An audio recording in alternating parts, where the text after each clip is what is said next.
Welcome to my channel, or welcome back to my channel. My name is Zach. I am the Swiftologist, as you can see on this t-shirt. This is a new merch design I'm trialing out. I might launch it for Black Friday if you like it. I make thoughtful weekly videos about pop culture, and today we are going to be having yet another Kiki. I'm bringing back one of my very popular series, which is reacting to your unpopular pop girl opinions. Now, this might be the most porous one that I've done yet, because I am considering at least one opinion about a pop boy, and also some opinions about pop culture, stan culture, the way that the music industry is evolving in general. So we're broadening the doors a little bit, and there are a few Taylor unpopular opinions in here too, because I haven't done an unpopular Taylor Swift opinions video in a while. I have the cutest merch out right now, so go to evolutionofasnake.com and see all of the Swiftologist collection. So let's just jump right into it, shall we? The first opinion that I got, the very first one in my inbox. I asked for these on Instagram, by the way. If you want to be a part of these unpopular opinions videos and submit your thoughts, I have tried doing it on TikTok before. It was too deranged. I've tried doing it on YouTube community tab, but that gives people too much space and I can't be bothered to read all of them.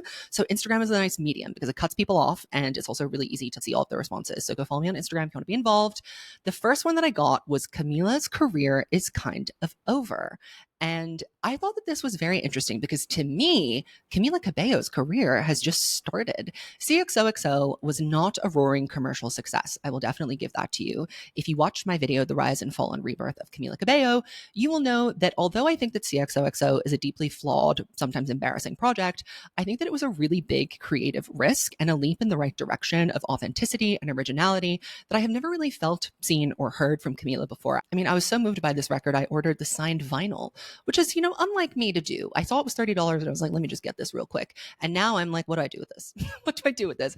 But I think what was so compelling to me about Camila's record was that she tried something new. And I think we really underestimate how difficult it is to do something that may not be popular or to do something that is like out of the realm of what you know. And I think so much of Camila's career has been kind of playing it safe or replicating a formula. The Havana formula has been replicated on basically every album of hers until CXOXO. And although it wasn't a roaring commercial success, I think that it was a big pop culture moment of this year. The rebrand, the Charlie XCX comparisons, the going blonde of it all, the absolute polarization of a song like I Love It. I think one of the worst things you can be as an artist is boring. And often Camila's work has been kind of boring. I Love It is extremely polarizing. I hated it at first, and now I kind of love it. So, polarizing and conversation starting is always going to be something that I can applaud, even if I don't necessarily think that the fruit of the labor is that interesting. But I think that the rest of the record with CXOXO is actually very interesting. I always point to Dade County Dreaming as a particular highlight. I think Camila has it in her to be a really good lyricist, and I like this new collaborative project that she started with these new producers. It's a very unique sound, and I think, I Love It was a bit of a red herring because it sounded kind of like a Charlie XCX cosplay, but the rest of the record feels very Miami. I think she's almost very successfully created a kind of soundscape for the city that she grew up in, and I think there's more to mine and explore there. And I think that this era actually has continued to unfold a little bit, even though, be damned, everyone has been like, we don't want this. That has not deterred Camila. She was still doing the summer sets of mostly CXOX songs that everyone was cricketing to. She was performing on the playground. She was on the back of a bike. She performed at the VMA. She did Godspeed, a truly baffling decision. But again, a risk. She also just recently released a Vivo short film series of the CXOXO performances, and it's all done in her kind of, I guess, adolescent bedroom. And the lighting is really gorgeous. The performances are really good. Camila is a great performer. She's very charismatic on stage. She's a very unique vocalist. And that string of performances actually really made me think there's more to go with Camila. Like, we're only just scratching the surface. So I couldn't disagree more with this unpopular opinion. Halsey is extremely underrated. Halsey is the topic of the town at the moment. I did my Great Impersonator review. You may have seen that. If you haven't, go watch it. But the critical response to this record has been very interesting. Again, polarizing. And I think if you're polarizing people, you're doing something right. It means that you've made a piece of art that is strong enough to move people and to make them feel a certain way. And there were lots of good reviews. There were some hit jobs and hit pieces. The Pitchfork review of The Great Impersonator is one of the most unfair pieces of music criticism that I've read in a really long time. And that writer specifically has issues that I will not get into here because no free promo from me. But the Anthony Fantano review of Halsey, it smacks a little bit of misogyny. I don't think that he's amazing at covering female artists. I don't think that he takes them seriously or treats their art and work like it's something that can be analyzed as art. He really views it more as like a product. And saying that Halsey is guilty of having main character syndrome on an album that she literally wrote about being really sick and wondering if she would ever be able to parent her child, that feels disingenuous to me. That feels like a bad faith engagement with the work. And I think the reason why Halsey is kind of underrated is because her public front self, as in the singles Halsey, the Without Me, the Graveyard, the Closer, that Halsey is very different from the Halsey that I think her core fan base is familiar with. And I always keep coming back to Badlands because what a goddamn record. We're talking about a concept record. We're talking about Halsey doing her damn thing. This is it. And I think that for a while, her label probably pressured her into including more of those kind of like outsized commercial singles on her records to the detriment of an entire body of work. I think that If I Can't Have Love, I Want Power, and now The Great Impersonator is really a return to form from what we originally saw on Badlands, which was taking a concept and executing it. The Great Impersonator's concept is for sure very loose, and I think it was a little bit confusingly marketed. But I do think that there are some genuine gems on that record, and it's one of the most interesting pop records that has come out this year. I think the issue is that most people don't pay attention. They just listen to like the antics. And Halsey is one of the only artists that is not allowed to be sincere. When we hear Brat and we hear Charlie XCX talking very sincerely about her insecurities about being a famous person, the entire concept of Brat is superficial in the sense that it is about surface level things. It's about fame, it's about money, it's about success. There are detours into things that are more personal, like I think about it all the time, but that's not really kind of the essence or the point of Brat. And it seems like a lot of the Halsey detractors, the people who are very publicly kind of shaming her and saying that this album is terrible, are very much willing to consider someone like Charlie XCX, who is cool and like a mover and shaker in culture. They're willing to take her sincerity and take her feelings seriously. But with someone like Halsey, who everybody perceives as being a little bit too much or cringe, that video of her singing Blink 182 in the mall from 10 years ago is something that people still bring up to humiliate her all the time. Halsey is very, very sincere and earnest, and she takes herself and her work very seriously. And that lack of willingness to make a joke out of herself, I think, makes her a bit of a target. It's interesting that we are willing to celebrate ironic sincerity. We're not really willing to compensate earnestness at this moment in time. That is interesting to me, and also why I think Halsey is underrated. But I think she's just going to take away in the background, doing things like interesting things and playing to her core fan base, I think is really what she needs to do. I'm a huge Beyoncé stan, but she's only ever had 2 amazing albums, Lemonade and Renaissance. When I tell you my jaw dropped, you are a Beyoncé stan, but she only has 2 amazing albums, Renaissance and Lemonade. I'm not really on the Cowboy Carter train. We've talked about this before. I can admire it for what it is as a concept, as an execution of an idea. It's not really for me. So in my personal canon of like the best Beyoncé albums, it's not up there. Lemonade and Renaissance, you're goddamn sure they're up there. Self-Titled, you're going to sit here and say that Self-Titled isn't an amazing album? B-Day? B-Day was hugely influential in the mid-2000s and shaped a lot of the pop music that came after it. So I think it's interesting to say that she only has 2 amazing albums when you're literally ignoring 2 absolute gems. I Am Sasha Fierce.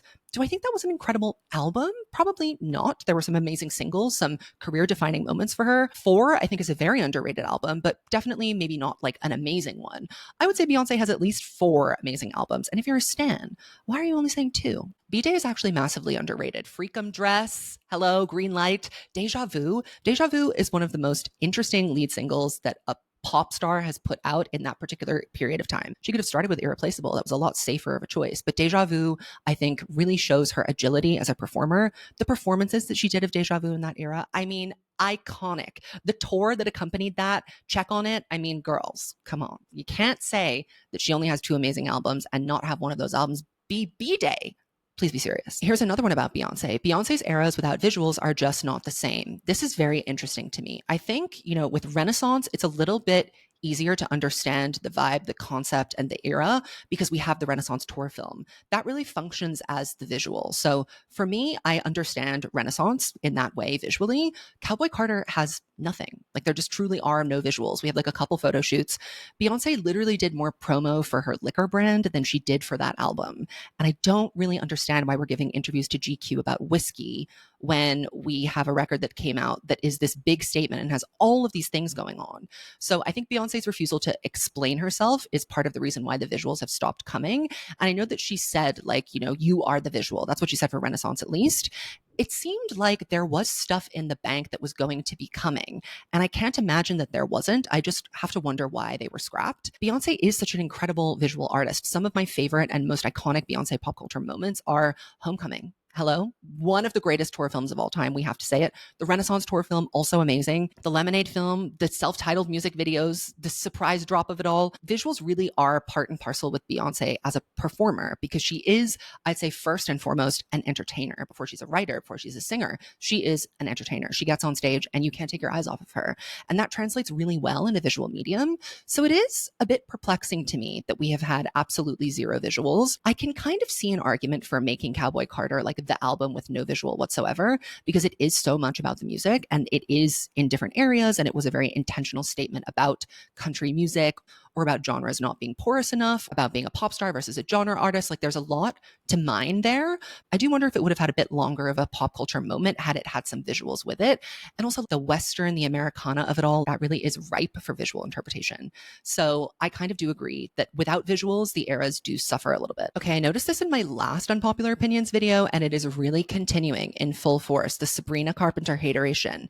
They will not let a girl rise. They cannot let her rise without immediately predicting her fall. I mean, look how quickly it happened with Chapel. People are preying on her downfall. But with Sabrina, I got this over and over again. Sabrina's current fame will not last. People get bored easily and move on to the next big thing. I think that people are really underestimating how difficult it is to have the kind of chart success that Sabrina has had with 3 singles from one album. The traditional album rollout is dead, and Sabrina executed one of the longest and most successful and efficient, yet kind of elaborate album rollouts of 2024. The lead time from Espresso to the release of Short and Sweet allowed it to have 3 massive singles. What other records are having 3 massive singles and dominating a stretch of time? It's hard for a star to even have like a moment with one song from a record, let alone a succession of singles that keep people interested in the album. It debuted at #1. The tour is immediately sold out. I think that Sabrina is only just getting started. And something that I do see people saying over and over is that this shtick is boring. This shtick will get tiring. And it's like, okay, well, let it get boring. It's not boring now. I'm tuned in. You're tuned in. Everybody on TikTok is tuned in. The album has literally only just come out. The album is out for what, 2 or 3 months at this point. How can you possibly say that her moment is soon going to be over? You can try and be Nostradamus and say she won't last, but at the end of the day, I think it really is about like legacy building. And I think that Sabrina has made a very, very impactful jumping off point. It isn't her debut, but it kind of feels like it is. And she's hit a stride with this new circle of collaborators that she has. So I'm Sabrina optimistic about the future. I do agree that I think that the like thing that she has going, that like kind of like silly, goofy, sexy stuff, that could be tiring. Sure, too much of anything can be tiring, but I'm not seeing it being tiring at all yet. I think there was even more to be had on Short and Sweet. It was a very short and sweet and considered record. There's more to go there. She doesn't have to drop the act every single time. That dramatic reinvention that we're used to, I think, is becoming less and less necessary as we become familiar with like people as characters rather than like moments. We're not just looking at like, who is Sabrina Carpenter in relation to Short and Sweet at this very specific moment in time. It becomes part of her. It becomes part of her footprint and who she is. I would like to let her cook, personally. This is another thing I've seen over and over again that I just don't understand. Sabrina is trying to be Ariana with this new era. Ariana was never that funny. She has done like innuendo, but Ariana has always been much more like serious about being sexy. There's something cutesy and a little conservative but restrained about her. She's quite graceful. She's quite elegant. Sabrina seems a lot more human and more real to me, especially in interviews and stuff. She's quite funny. She's got a good sense of humor, and her songs have a knowing wink in them. Ariana's Break Up With Your Girlfriend Because I'm Bored, for example, you might think that that is a funny song, but it's kind of serious. And I don't see those moments of humor throughout Ariana's discography. I think that really sets Sabrina apart from her. I also don't think that the music sounds the same. The only Sabrina song I've heard that I was like, ooh, there are kind of echoes of Ariana here was Good Graces on Short and Sweet. Everything else seems very Sabrina to me. So I don't think she's doing Ariana Grande cosplay. I really don't think they're that alike at all. I think they're just both small and kind of sexy sometimes. All right, we have our first piece of Taylor hateration. Taylor's kicking herself seeing Sabrina go off as she tries to choose openers with zero future success. What could possess you to believe that? Taylor literally put Sabrina on. Sabrina and Gracie Abrams having the year that they have had in 2024 is a direct result of their association with Taylor Swift. Taynepotism is a real thing. It doesn't work for everyone. Not every artist that she puts her weight behind gets the kind of lift that these two artists have had. But, with Sabrina, I'm kind of more like the momentum was a little bit building with emails I can't send before she really got in Taylor's pocket. But with Gracie is a direct recipient of taynepotism and would be nothing without Taylor's ringing endorsement. We would not be paying attention. She would not be on my radar. We would not be talking about her. So Sabrina and Gracie are two of the most successful pop acts of this year, and they were also both opening acts for the Eras tour. She had Haim. They opened for her for a little bit. Phoebe Bridgers, look at me with your eyes and into my soul and tell me really that she's picking people that she wants to flop. Why would she do that? Why would she do that? And also, Sabrina's success, current success, anyone's success at the moment, apart from maybe one person, is not a threat to Taylor Swift. The specific thing that Sabrina is doing is something that Taylor does not want to do, also can't do, and will likely never even attempt. I think that Sabrina is of no threat to Taylor, and therefore, clearly, Taylor's not threatened by her. They're also friends. You can see that they're friends. Taylor said it was going to be Sabrina's summer when Espresso came out, and she was right. She predicted this. I think that Taylor, when she decides that she likes you and she understands that you're not trying to step on her lawn, she will help you. She will give you the connects. She will give you a strategy. Do you think it's a coincidence that both Sabrina and Gracie got into kind of like high profile public relationships that they mined for content? I mean, we have the Barry, the Sabrina of it all. Now we have Paul Mescal and Gracie Abrams. Trust me, that's going to lead into GA3. Taylor has a playbook and she's sharing it with them. Taylor's many things, but she is rarely like a cold-blooded hater in that sense. I don't see why she would invest so much time in helping these people if she wanted to see them fail. And also, why would she be resentful of success that she kind of helped orchestrate? Sabrina and Gracie's continued success only proves Taylor's impact. Like, they show that being associated with Taylor Swift is like having the golden touch. It's kind of a net positive for her. I wish album cycles became longer like Teenage Dream or Taylor's old eras, not like Tortured Poets and Eternal Sunshine. That's just not really the way that culture works anymore. It's like, even if you tried to force an album campaign to be a year and a half long, which is basically what Teenage Dream was, the way that we metabolize content is so much quicker that no one would care. That's the problem. Sure, you can try and execute a really long album campaign, but people will stop paying attention. After the first single, if you're not really hitting it with the first single, the second one, you got a chance. And after that, the rollout is over and it's finished. The album needs to come out and then everybody will move on. That is kind of the brutal truth of it all. Sleeper hits are even kind of rare. That's why Chappell Roan is seen as such an anomaly in the music industry, because her record came out way before she actually blew up and started becoming a main pop girl in the conversations. And the Eternal Sunshine album cycle has actually been going on for kind of a long time. Didn't the record come out in March? Ariana was still, up until 2 weeks ago, releasing live performances from that record, definitely doing her Grammy campaigning for it. Ariana was less visible with this record and she's not touring it, sure, but the actual album era has been going on for a pretty long time. She had her Met Gala performances. Those went pretty viral too. In terms of Taylor's Tortured Poets, I mean, this is just kind of an anomaly for Taylor in general. I think it is disappointing that we only have one music video and a tour video that is not that interesting. But the record really suffered because Taylor is still on the Eras tour, which is the monster on the hill. It metabolizes everything that it encounters. I think Taylor's not having longer album cycles because she's creating very rapidly. And why marry yourself to a feeling that you had 2 years ago? I mean, think about Taylor performing the Red Tour in 2014 when she had already cut off her hair and was moving on to Shake It Off and was no longer wanting to write songs and sing about sad breakups anymore. She was still having to get up on stage and do the Red album every single night. I can imagine that that's not the most appealing thing. I also kind of like the real-time updates of what's going on with her psyche. You used to have to wait 2-3 years to hear from her about how she was doing. And I'm seated to hear from her more regularly. I understand what you mean. I think what you're saying is that you want albums to have a more momentous and like occasional feel to them. And they do, and they can. You just have to live with the album. You have to let it live within you. You have to pay attention to it. Let it unfold over time. Stop treating albums like episodes of a TV show that you watch once and never see again, and then are waiting desperately for the next season. That's not how we're meant to interact with music. Eternal Sunshine for me has felt like a great album cycle because I'm still listening.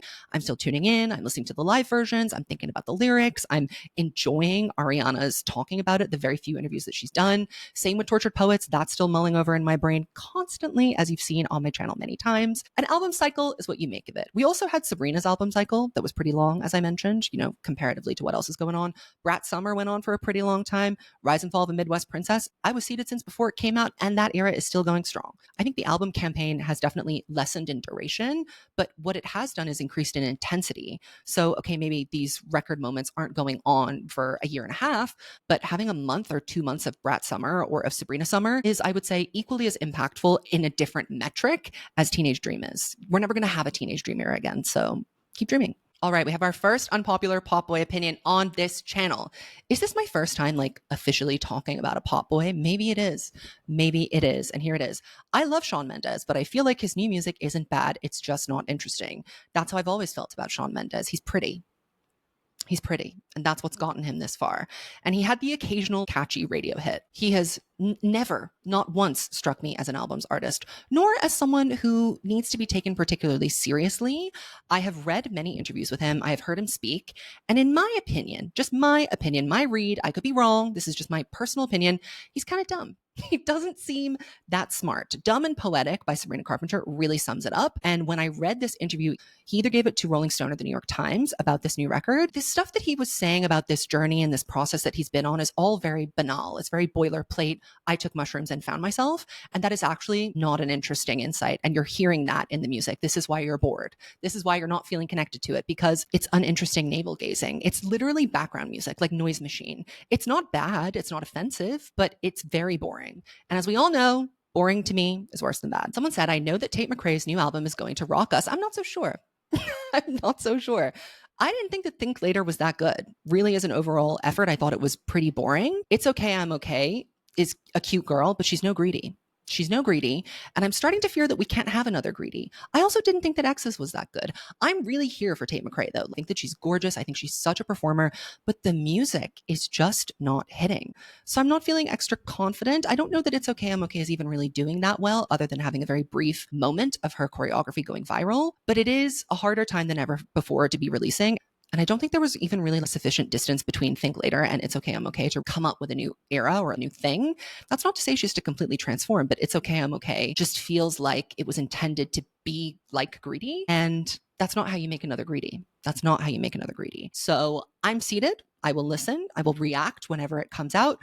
But my advice to her would be, just make this a standalone single. Let's not attach this to a project yet. Let's Ariana Grande focus this. Let's put this aside and go back to the drawing board, go back to the studio and see what else we can cook up. A couple of kind of negative things about Lady Gaga.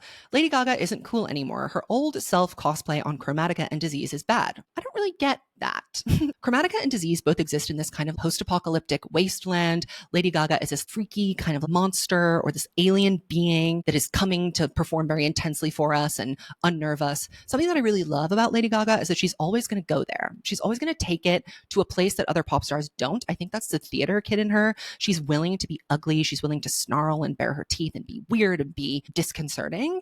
And pop is very much this year about pageantry. It's about coolness. It's about being chic. It's about being ironic. It's about being gorgeous. Disease, the music video, is not gorgeous. It's spooky. It's scary. I mean, it was released around Halloween. I think that Lady Gaga's at her best when she's doing that. Saying Lady Gaga isn't cool anymore, that kind of smacks of ageism to me. I don't know why, but it does. And Lady Gaga is very cool to a lot of people. I do think that even still, she's doing something that other pop stars aren't doing, which means that we need her in the pop music ecosystem. I liked Chromatica. It wasn't an album that really made it into my top heavy rotation, but there are a few songs on that I absolutely love. Rain on Me, Babylon, Fun Tonight. When it comes to Disease, I think the song is just okay. It kind of reminds me of Stupid Love in the sense that with Gaga, you really have to let her cook. She has an execution of an idea planned and it's all in motion and she's working on it right now. The first single is not always the best indication of where the project is going to go, especially because Gaga is kind of a mysterious creative. I don't think that it's my favorite song that I've ever heard of hers, but it's certainly a solid and intriguing offering from her next era. Rihanna is not that interesting. She has great hits that the general public loves and that's kind of it. What do you mean? What do you mean? She has great hits that everybody loves and that's all. That's all, as if it's, I don't know, like having a carton of milk that you give out to everybody. Not easy to have great hits that the general public loves. In fact, many people cannot accomplish such a feat.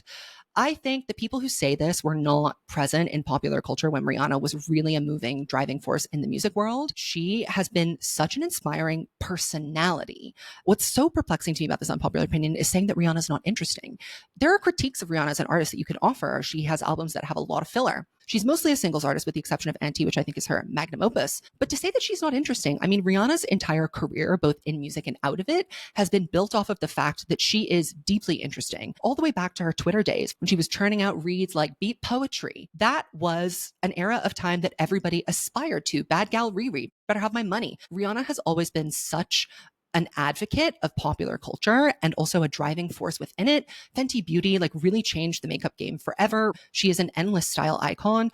I just don't see how you can say Rihanna's not interesting. She's also funny. Rihanna's always going viral. Old clips of her going viral, of her being hilarious, her facial reactions. She is a meme generator. To say that she's not interesting is just factually untrue. You are just not interested because you're boring. I got a lot of positive opinions about Addison Rae. Let's start with Gen Z sees Addison Rae as more Britney than Tate. I don't think that Gen Z really, I mean, I am Gen Z. I'm like the oldest bracket of Gen Z, but we're talking about, I don't know, I guess people aged between 18 and 22. I don't think that they really think that Britney is all that. I don't see people talking about Britney. In fact, I see that generation posting videos of Britney and being like, meh, who cares about that? So I don't think that they're seeing her as Britney. I think that Tate is Britney because she dances. I can kind of see what you're trying to get at in that Addison Rae is very constructed and Britney was also very constructed. But let's be very clear. Britney is far more talented than Addison Rae. Addison Rae is not very talented. I think we should like put that into perspective. There's an ironic sense of intrigue around her, spearheaded largely by Charli XCX and her fan base. Addison Rae is making some really fun pop music, but is she very talented as a performer? No. Did you see her singing Diet Pepsi? I rest my case. Here's another one. Addison Rae is on the way to being a big pop girl. I've been saying this since Obsessed. Now, big pop girl. I think that's a bit of a reach. What happens a lot of the time with terminally online people is they have these conversations about how big something is and they gas themselves up and they hype themselves up and they say, this is the next whatever. This is the next big movement. It is a tsunami of culture coming your way and we can do nothing to stop it. And the reality is that Diet Pepsi is doing well. It's a cute little TikTok song, but to say she's going to be a main pop girl, we don't have the evidence. We just don't have the evidence to support that. She has an EP that came out that people were ironically interested in. We're all aligned that her first EP was not good music, right? I Got It Bad is fun. To Die For is fun. Obsessed is fun, but it's ironic. It's like a TikTok star made music that is kind of reminiscent of Y2K music. And so we are ironically going to have fun with it. The rebrand that she's kind of accomplished by being associated with Charli, who I think is doing a brilliant job at steering her towards being a bit of a cult classic, is very interesting, but it does not a main pop girl make. People generally still don't know who Addison Rae is. Her like brand awareness is kind of low outside of a very specific group of terminally online people. I don't know that Aquamarine is going to have the same legs that Diet Pepsi had. So let's just hold our horses and wait and see, shall we? Lana is the biggest pick-me girl when she didn't drop Lasso because country music became more popular. If the work was good or real, it would be able to stand beside Cowboy Carter and the other country albums that came out this year. Now, Lana is a pick-me girl. We can't deny. Lana is pick me. And I think it's just in every kind of sense of the word. She's a contrarian. She does not like to do what other people are doing. She has also been told over and over again that she's a visionary, that she's a force in music. And she has consistently been doing things that other artists, particularly in pop, are not doing. So she has a sense of exceptionality. Like she thinks that she is special, and she is. Don't get me wrong. She is extremely special. She is one of a kind, in fact. But it doesn't surprise me that she had a country album kind of vaguely planned and then decided to scrap it when she felt that everyone was stealing her bag. That's truly what she was doing. And also, Lana is famous for talking about projects before they are done, before they're anywhere close to being done, for calling them something they don't end up being called. I mean, the only proof we have that Lasso exists is Tough, and that is bottom tier Lana Del Rey song, not interesting at all. And not even really country either. It was like a 12-year-old's TikTok song that she wrote over. Are we being serious? Are we being serious? Lana's main focus right now is being married to her alligator man and being skinny. Those are her two main focuses. I don't think that she's really in the studio trying to cook up the next great American masterpiece. She may pretend that she is. She recently said that it is not country, it's Southern Gothic, which I think is a better pivot because I wasn't that excited about a Lana Del Rey country album to begin with. Okay? What I want from Lana is a continuation of the chemtrails vibe, which is what I think she means by country and what I think Lasso could really lean into. There are some country moments on chemtrails, Breaking Up Slowly has twang to it all, and it's about Midwestern America. So kind of taking that and pivoting it to Southern Gothic is very interesting to me. And I think it would behoove Lana to steer away from country, not because other people are doing it, but because I don't see it being the most interesting thing for Lana Del Rey to do. I think it would kind of be boring, actually. But I remain to be gagged if in fact it comes out or it's real and it ends up being good. The Loneliest Time is better than Midnights, and both were released on October 21st. Sonically better than Midnights, it says. Sure, Jan. Sure. I kind of fell off with Carly Rae Jepsen after Dedicated Side B. I didn't think that The Loneliest Time or The Loveliest Time were that interesting. Carly, to me, is doing the same thing over and over again. And it's fun. And I would love to go see her in concert. I have seen her in concert before. It was really fun. She is a great performer and she has some classics. You know, she has kind of fallen off. And I don't think she's fallen off because people don't get it. I think she had a lot of momentum behind her after Emotion and Emotion Side B specifically. It's just that the music stayed the same. There wasn't really an evolution. And I don't think she's made anything better since then, which is more the problem. The first single from The Loneliest Time was Western Wind. Boring.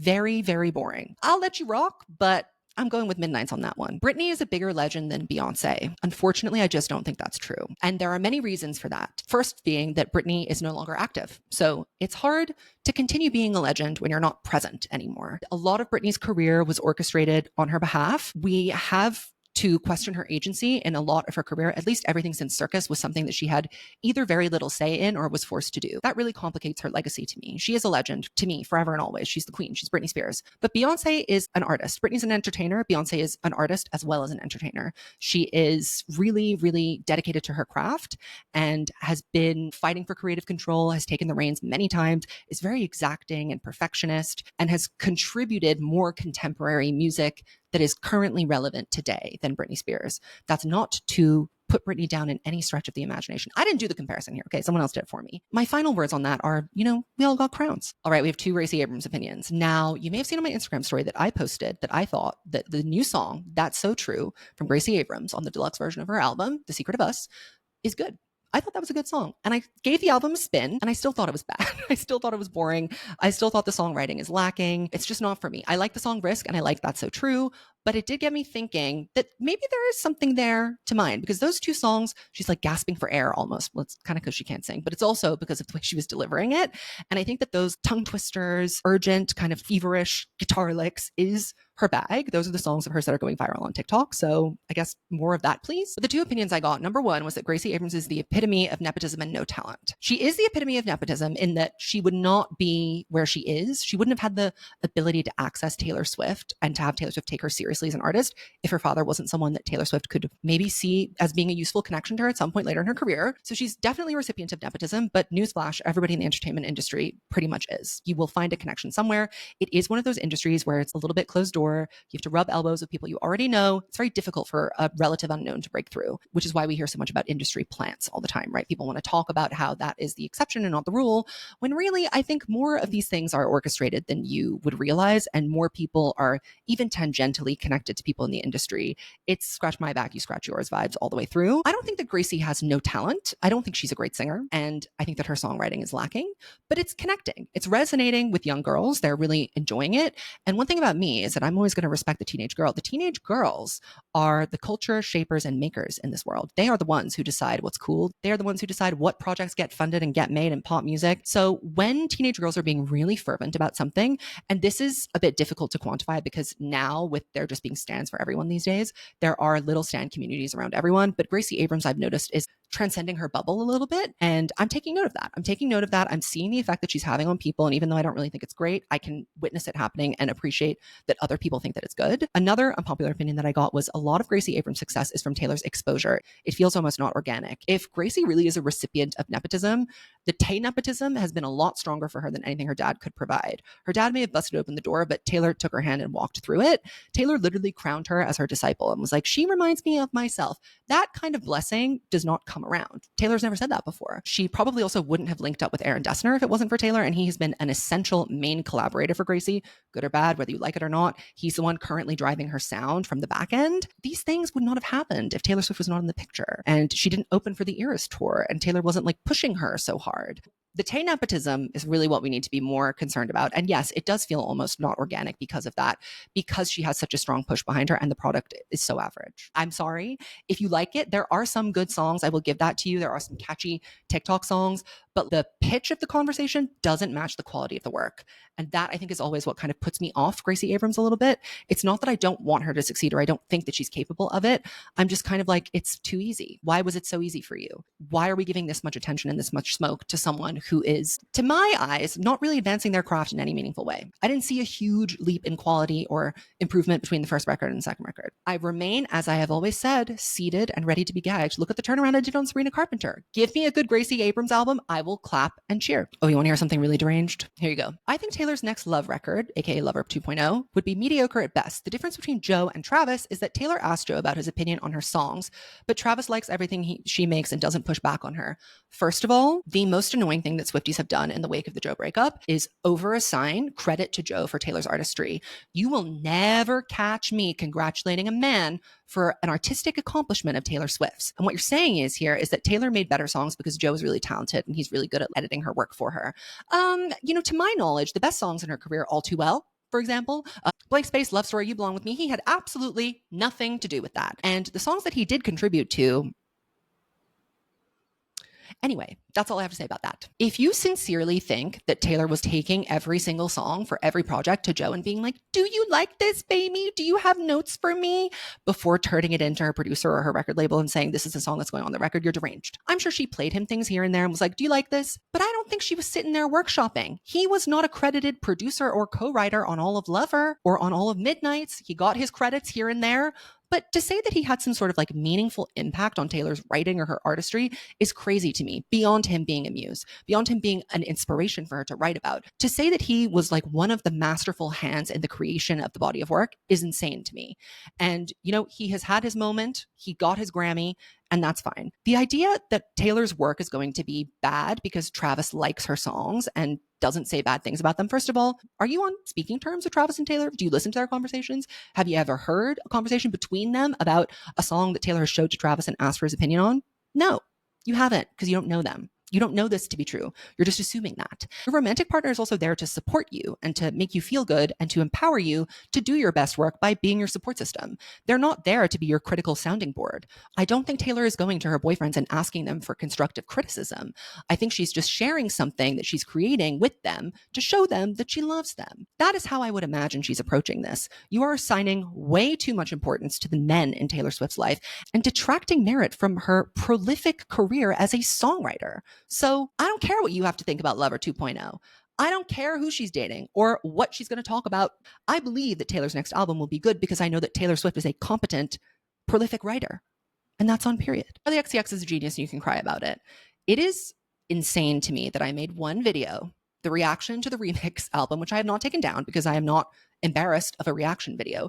A reaction video, by the way, the purpose of that is to just show your immediate response in the moment. It's not a review. It's not me sitting with it and thinking about all the things that went behind it. It's literally just me listening to it for the first time. And newsflash, I am a YouTuber. I make reaction videos. People asked me to react to it, so I did. I was very fair and very measured throughout. Even though I said it wasn't my thing, I sat there and I listened to all of it and I gave it a chance and I spoke to what I thought was good. And I also, was being irreverent and off the cuff, being entertaining because that's my job, to entertain you, to keep you watching, which you certainly did. Charlie XCX stands. And the response that I got to that was so vicious and virulent and is still ongoing to this day, by the way. Gay on gay crime is crazy. Gays will say the nastiest things to each other. And I've been taking abuse from the Swifties for a long time. This kind of takes the cake. The really hardcore angels are actually very dehumanizing and evil. And it's funny because they're always dunking on Swifties as though Swifties are the most rabid and unapproachable fan base and that they really gas Taylor up beyond belief and that no one can say anything critical about her. You guys were chanting Taylor Swift die at the Brat concerts. The pot is calling the kettle black here, okay?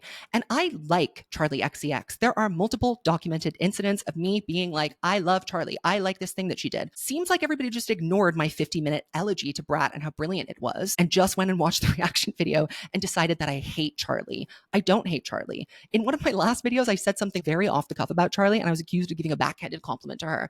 And it's like, I can't win. You want me to say something positive about her, but when I do, it's not authentic because one time in a reaction video, I said that I was bored. Does that make sense to you? That doesn't make sense to you. So I think that Charlie XCX is an innovator in the pop music space. I think that she has done something really incredible with Brat.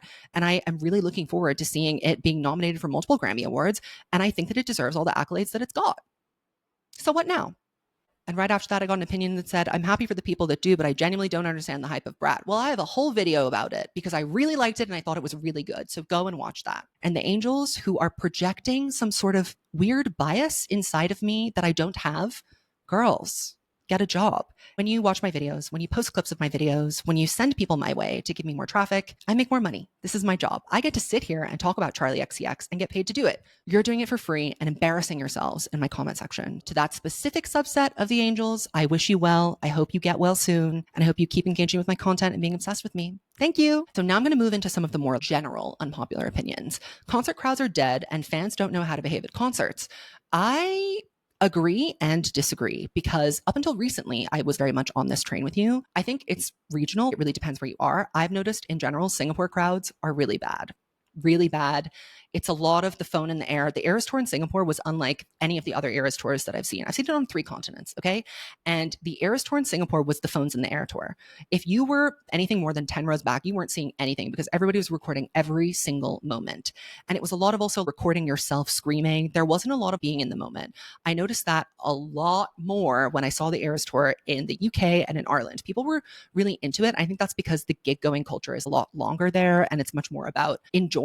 And of course, there were still people taking pictures. I take pictures at all the Era shows. Of course, I take videos. I'm doing content. I'm there to work. I'm also doing those things. But there are times to put the phone down and to be in the moment and to enjoy it and to sing and to dance and to really exist in that rarefied space that you share with Taylor Swift or whoever it is that you're seeing on stage. I was kind of proven wrong by the young girlies at the Guts Tour in Singapore because let me tell you, these Rodrigologists were up and out of their seats. They were screaming, they were dancing, they were singing, they were with their best friends hugging and jumping up and down. The phones were up for a little bit, then they were down for a little bit.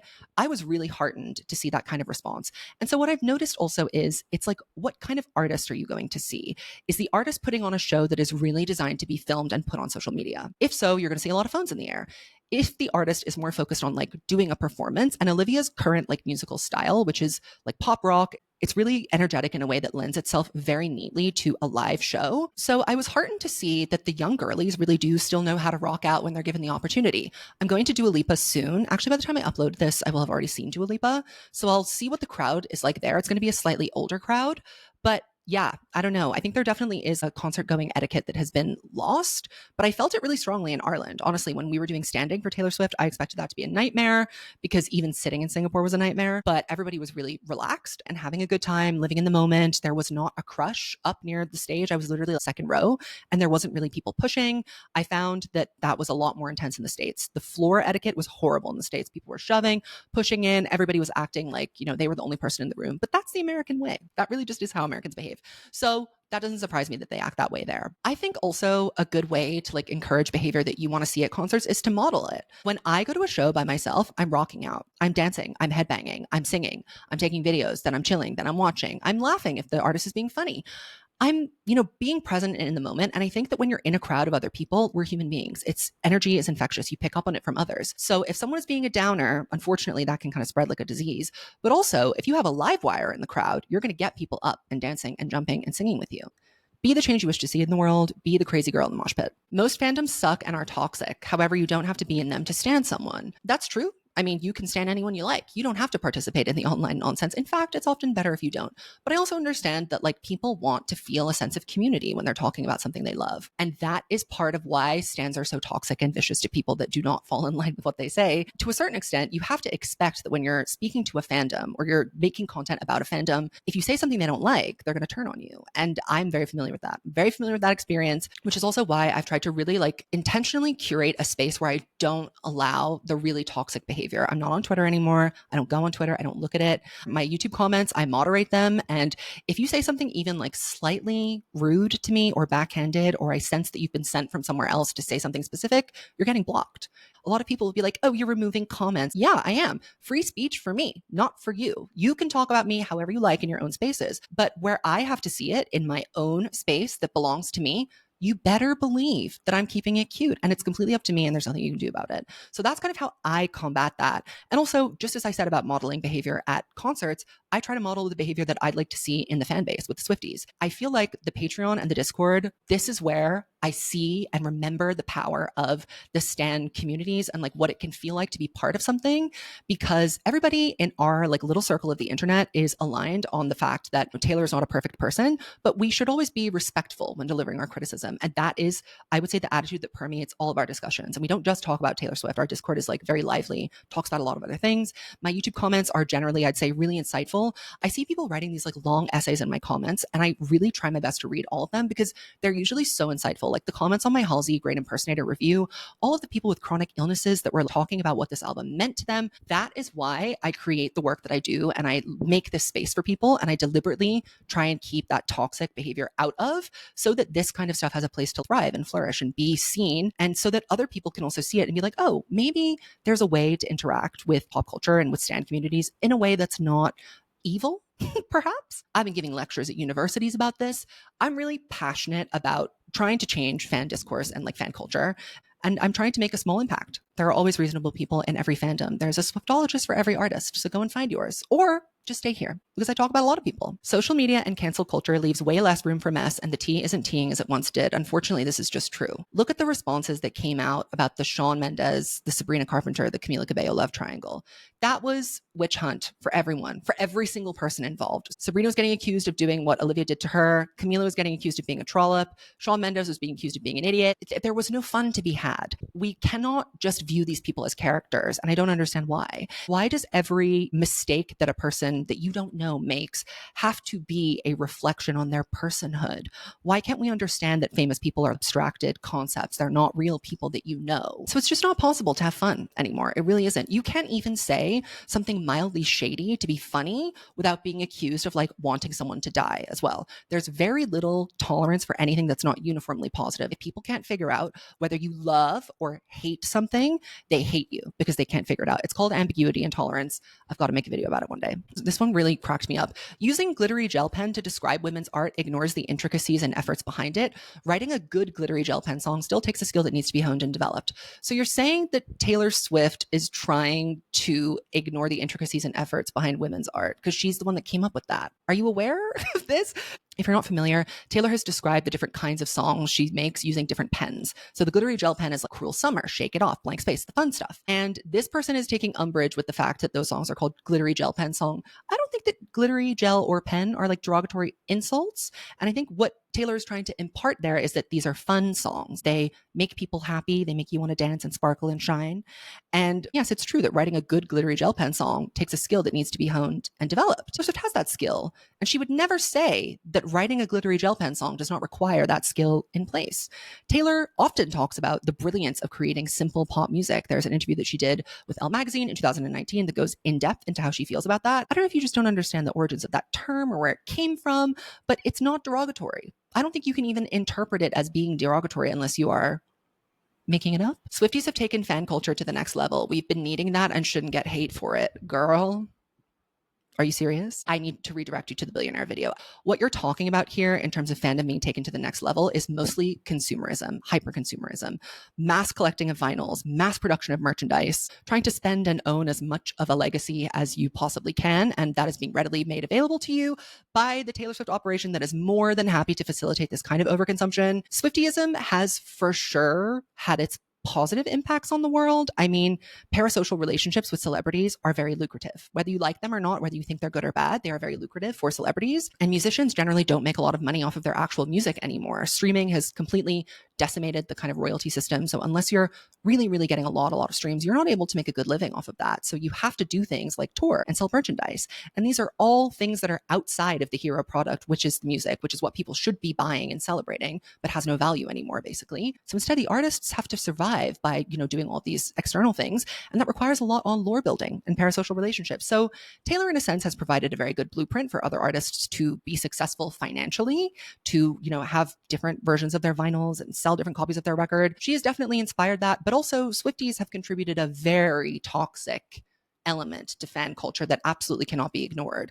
The way that they mass attack anyone that says even remotely negative things about Taylor Swift, the inability to casually access Taylor Swift without her fans coming for you or telling you that you're doing it wrong is actually not a good development for fan culture in general. I think becoming more obsessive about celebrities is actually not good. Artists are allowed to respond to critics without being accused of sending hate. For example, Halsey. If you didn't see, Halsey basically snipped up parts of the Pitchfork review that were positive and posted them together and said, I love having constructive criticism. She was being kind of shady, but Pitchfork has been awful to Halsey over the years. Almost all of their reviews feel very uncharitable towards her. And Pitchfork, specifically when Halsey was coming out, like in 2015, had a real issue with pop misogyny. They were looking at pop stars and saying, your music isn't worth anything. We're only dating to review it now after all of these years. And when we do review it, it's usually to deliver a pan or to call this a product and to ignore the human that's at the center of creating it. Pitchfork has a very long history of having a controversial approach to doing music criticism, often in ways that don't facilitate the creation of good art in the future, because criticism is only useful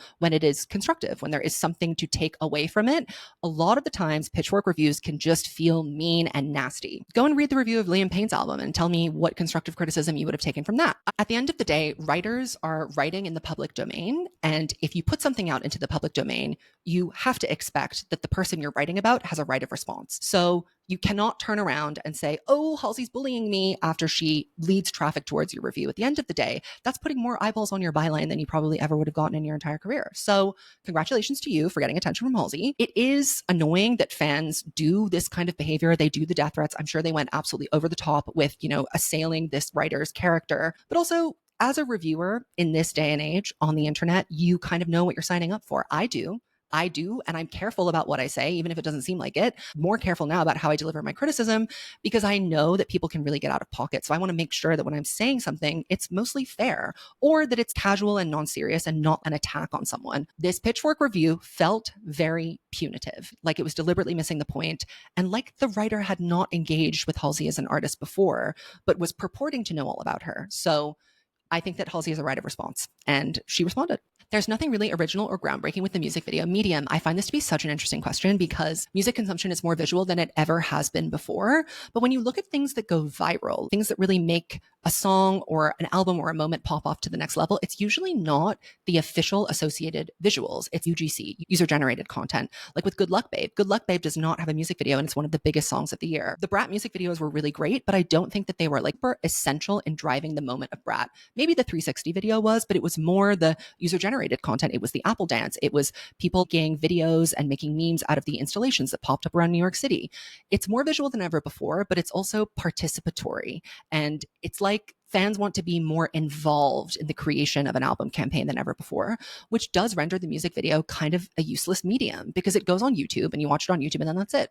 You put all of this money and effort into making a high budget music video to just have a very, very temporal impact. It used to be that music videos played on MTV. They were syndicated across the world. There was licensing, there was publishing. They were played in a countdown. People watched them over and over again. Now it's kind of the one and done. People really don't revisit music videos the way they used to.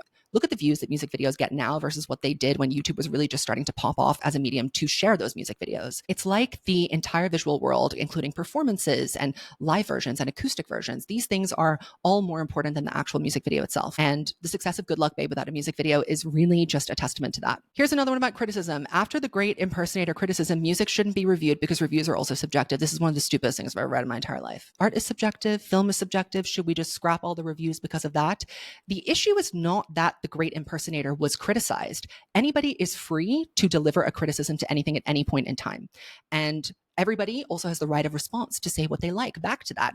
The idea of criticism is that it adds something, a layer of understanding to a work that maybe wasn't there before it. Hearing how other people interpret things is a stereotypically human way to understand something better. To suggest that we must stop reviewing things because everybody likes different things, if we did that, how would we ever be able to say that anything was good or bad? Of course, things are subjective, but there are ways that you can measure whether something is good or bad in comparison to what came before it, in comparison to what is being released around it. We should make an effort to try and decide whether something is good or bad. We don't need to dictate exactly whether it is or isn't, but the purpose of criticism is to try and get at the heart of something and to make an assessment of something.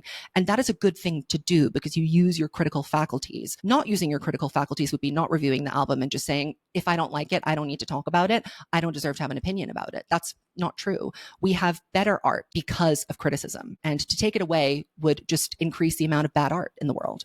And I don't want that. And neither do you. So reconsider. All right, I think I have jabbered on long enough. That is everything I have for you in this video. I've been podcasting all day and now recording, so my voice is going. This means that I literally must sign off. So I hope that you all have a wonderful day and that you go to evolutionofsnake.com, check out my merch. If you have any specific video requests for me to get to before the end of 2024, please leave them in the comments below, and I will see you in my next one.